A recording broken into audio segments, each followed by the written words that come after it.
Assalamualaikum warahmatullahi wabarakatuh.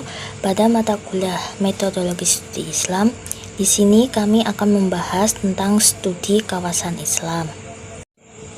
Kami dari kelompok 2 yang beranggotakan saya sendiri, Safinatun Muharrafah, dan teman saya Nurul Hikmah Aimatul Ummah. Adapun cakupan materi yang akan dibahas, yang pertama, arti dan asal usul studi kawasan Islam. Yang kedua, orientalisme, melihat Islam kritis. Yang ketiga, oksidentalisme, menjawab Islam sejati.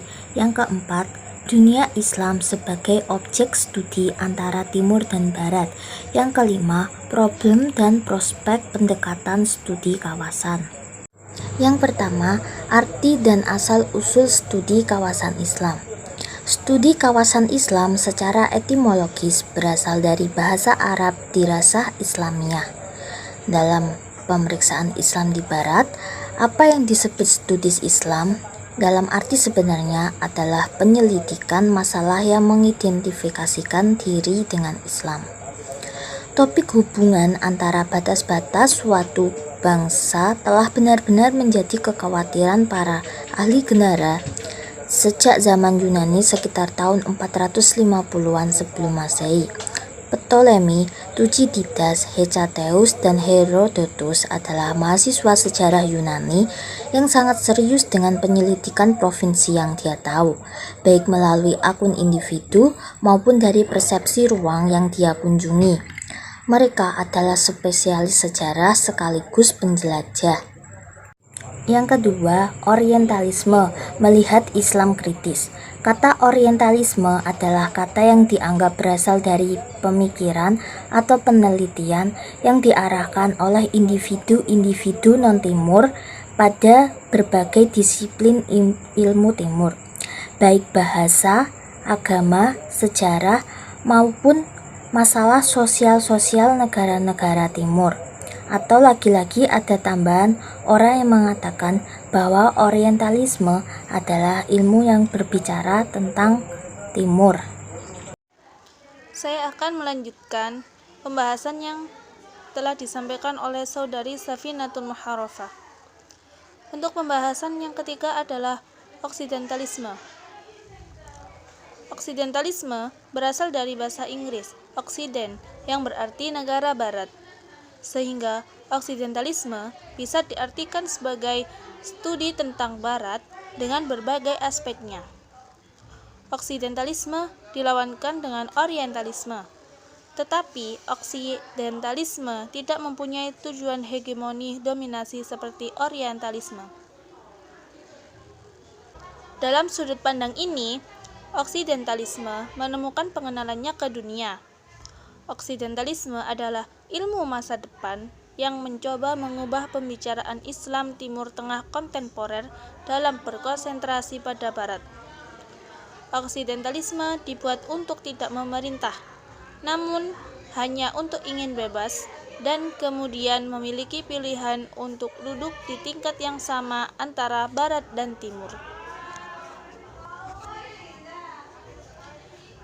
Maksud dibalik penyelidikan oksidentalisme adalah untuk berkonsentrasi pada fondasi yang mendasari kemajuan negara-negara barat, menyalurkannya dan menerapkannya di dunia timur dan arah timur dari keterbelakangannya.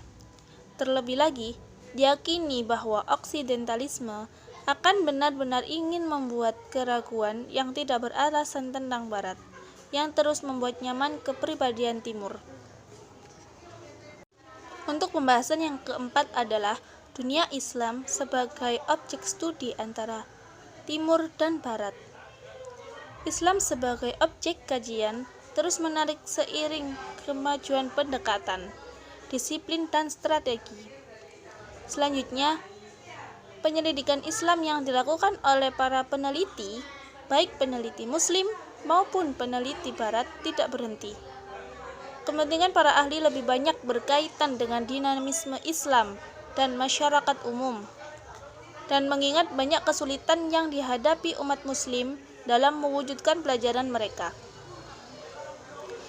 Penelitian Islam semakin menemukan variasinya setelah bersentuhan dengan berbagai kajian yang semakin dekat, terutama melalui metodologi multi di Barat pada abad ke-19 oleh para orientalis. Meski demikian, sebagaimana dikutip Ahwan Fanani, Bernard Lewis menilai investigasi Timur Tengah kurang kontekstual. Lewis mencatat 2 buah motivator Barat untuk berkonsentrasi pada Islam. Untuk pembahasan yang terakhir adalah problem dan prospek pendekatan studi kawasan.